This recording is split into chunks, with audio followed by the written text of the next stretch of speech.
आज हम बनाने जा रहे हैं अल्फ्रेडो सॉस पास्ता। ये एक क्लासिक इटालियन पास्ता रेसिपी है, लेकिन आज हम इसे थोड़े से ट्विस्ट के साथ बनाएंगे क्योंकि हम फुसेली पास्ता यूज करेंगे और कुछ ऐसे स्पाइसेस यूज करेंगे जो क्लासिक इटालियन रेसिपी में नहीं होते हैं। इस वीडियो को एंड तक जरूर देखिएगा। चलिए अब बिना टाइम वेस्ट किए अल्फ्रेडो सॉस पास्ता बनाना स्टार्ट करते हैं। इसके लिए हमें चाहिए होगा 250 gram fusilli pasta, 200 ml thick cream, 2 cheese slices, 1/3 cup दूध, half tea spoon chilli flakes, 1 teaspoon mix herb या इटालियन सीजनिंग, आप कुछ भी ले सकते हैं। दोनों के इंग्रेडिएंट लगभग सेम होते हैं। 1 टीस्पून काले मिर्च का पाउडर, 1 टीस्पून नमक, आप अपने टेस्ट के अकॉर्डिंग ले सकते हैं, और 3 से 4 लहसुन की जवे जिनको मैंने फाइनली चॉप किया है। फाइनली चॉप धनिया गार्निशिंग के लिए, 30 ग्राम बटर, 1 टीस्पून ऑयल। सबसे पहले पैन में हम पानी लेंगे और थोड़ा सा नमक डालेंगे और थोड़ा सा ऑयल लेंगे और इसमें पास्ता डाल करके बॉईल होने के लिए रख देंगे। जब तक ये पास्ता बॉईल हो रहा है तब तक कि हम अल्फ्रेडो सॉस बना लेंगे। अब हम एक पैन लेंगे और उसमें बटर डालेंगे और थोड़ा सा ऑयल डालेंगे ताकि बटर जले ना। गैस की फ्लेम को मीडियम पे रखेंगे। जब ये बटर मेल्ट हो जाएगा तब इसमें लहसुन डालेंगे।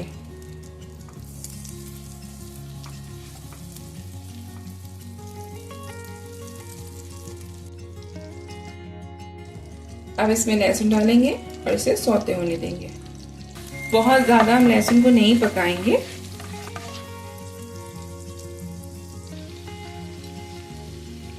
अब इसमें थिक क्रीम डालेंगे।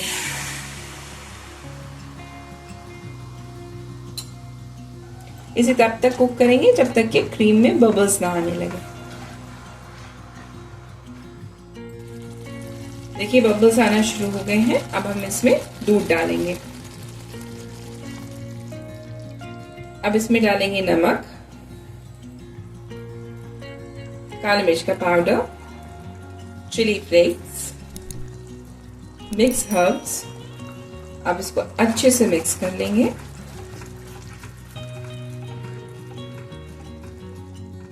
अब इसमें ऐड करेंगे चीज के स्लाइसेस।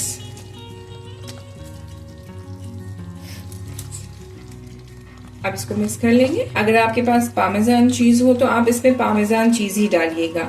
अब इसको अच्छे से पकने देंगे। अगर आपका सॉस ज्यादा थिक हो जाए, जैसे कि ये हो गया है, तो आप इसमें थोड़ा सा मिल्क और ऐड कर दीजिएगा। इसको अच्छे से मिक्स कर लीजिए। अब इसे थोड़ा सा पकने देंगे। पास्ता हो गया है। अब इसको स्टेन करके बाउल में निकाल लेंगे। सॉस भी रेडी है। अब इसमें पास्ता ऐड करके 2 मिनट तक और पकने देंगे।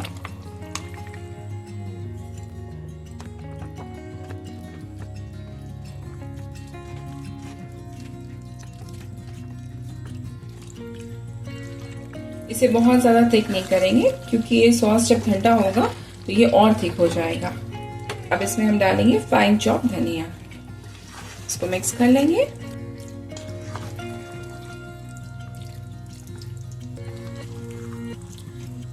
अगर आपको इजीली पार्सले मिल जाए तो आप वही डालिएगा क्योंकि ओरिजिनल अल्फ्रेडो सॉस में पार्सले ही यूज होता है।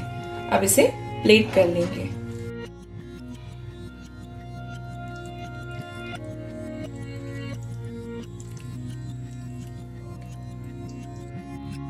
अब ये deliciously cheesy and creamy Alfredo sauce pasta ready है। एंजॉय करिए ये चीजी डिलाइट रेसिपी। और अगर ये रेसिपी अच्छी लगी तो मेरे चैनल को सब्सक्राइब करिए, फेसबुक पेज और इंस्टाग्राम पे हमें फॉलो करिए और बेल आइकन को प्रेस करना ना भूलिएगा, जिससे कि आपको हमारी न्यू वीडियोस की नोटिफिकेशन मिलती रहेगी। फिर मिलते हैं एक और नई रेसिपी के साथ। तब तक के लिए अल्लाह हाफ़िज़।